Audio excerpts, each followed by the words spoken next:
الحمد لله رب العالمين، والصلاة والسلام على الحبيب النبي وآله وأصحابه أجمعين صلى الله عليه وسلم. حياكم الله. كل ملتزم وكل متمسك بدينه في هذا الوقت يعيش إحساس بالغربة، إحساس بالوحشة لقلة السالكين.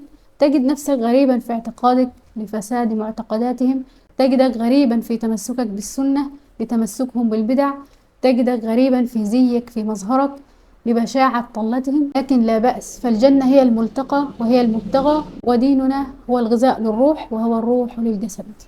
رؤية اليوم رأتها أخت من مصر أحسبها على خير ولا أزكي على الله أحدا.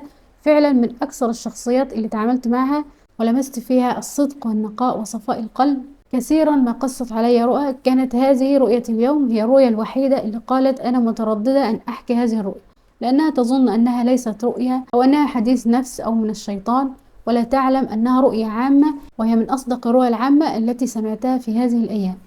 تقول الرؤية: رأيت كأني في مكان في بيت أبي القديم. المكان الذي رأت فيه الرؤيا له معنى مؤثر وكبير جدا في تعبير الرؤيا، ولكن أرجح ألا أذكره. تقول: فنظرت في الشارع فرأيت 3 عمارات، عمارتان لونهم أبيض، كانوا كلهم مدهونين باللون الأبيض، وفي المنتصف عمارة لونها أصفر، أصفر داكن وليس أصفر فاتح لأن هذا يختلف في التعبير. وتوجد شجرة كبيرة جدا لا نهاية لها، كأنها بلا نهاية، وكانت مثل السقف، والناس كثيرة تقف تحتها كأنهم كلهم بزي واحد، كأنهم يلبسوا اللون الأبيض، وكانوا يقطفوا من ثمار هذه الشجرة، وكانت الثمار بلا نهاية، كأن الناس تملأ الأوعية والطشوط وتحمل في سيارات، ومع ذلك هذه الثمار بلا نهاية. وكنت أقف في الصف أنتظر دوري وأخذ نصيبي وحظي من هذه الثمار. الثمار لم تكن معلومة، ولكن مالت نفسي لأنها ثمار التمر أو الرطب. 3 عمارات يعني عمار آت، يعني بشارة من الله سبحانه وتعالى بالتعمير والاستخلاف. العمارة الأولى كلها مدهونة باللون الأبيض. قال الله سبحانه وتعالى: هو أنشأكم من الأرض واستعمركم فيها. فهذه ترمز لمرحلة من الإصلاح والتعمير. يوجد في المنتصف عمارة لونها أصفر داكن.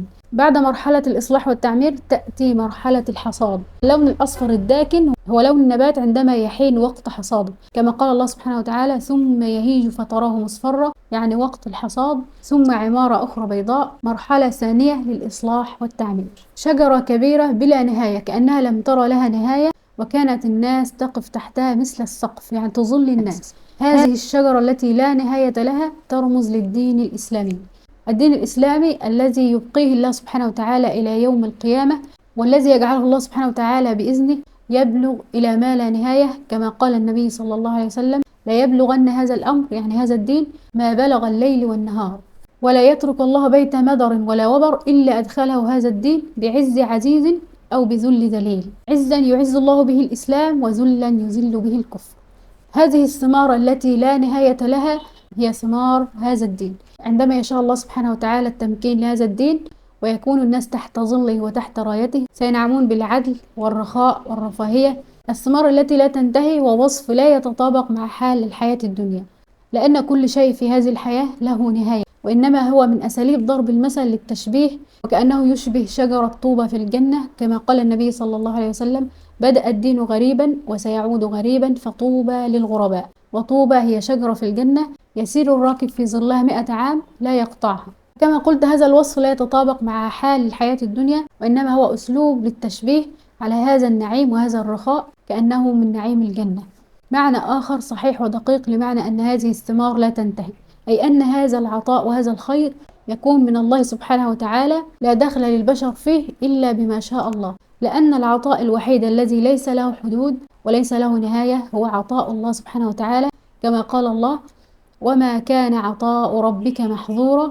كما قال الله سبحانه وتعالى: عطاء غير مجذوذ، يعني غير مقطوع وليست له حدود، إضافة للباحث في هذا العلم النادر. أول ما سمعت رؤية منها لم تحدد عدد الشجر، وإنما قالت أشجار وثمار كثيرة لا تنتهي، فذهب تعبيري إلى أنها سنوات من الرخاء والخصب، استنادا لقول ابن القيم رحمه الله في كتابه الفوائد: السنة شجرة، والشهور فروعها، والأيام أغصانها، والساعات أوراقها، والأنفاس ثمراتها، فمن كانت أنفاسه في طاعة فثمرته طيبة، ومن كانت أنفاسه في معصية فثمرته حنظل. ولكن جاءني إلهام في قلبي أن أسألها عن عدد هذا الشجر، فلما سألتها فوجئت أنها شجرة واحدة كبيرة لا نهاية لها، لم ترى نهايتها.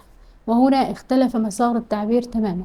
نعود للاستكمال. الرطب أو التمر يدل على هذا الدين وتمكينه، كما أوله النبي صلى الله عليه وسلم في الرؤيا التي رآها.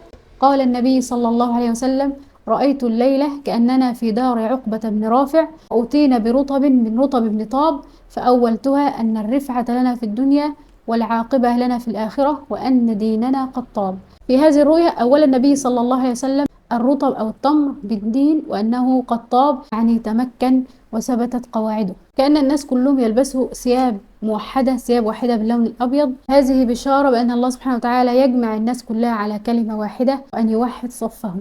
والله تعالى أعلى وأعلم. سبحانك اللهم بحمدك، أشهد أن لا إله إلا أنت، أستغفرك وأتوب إليك.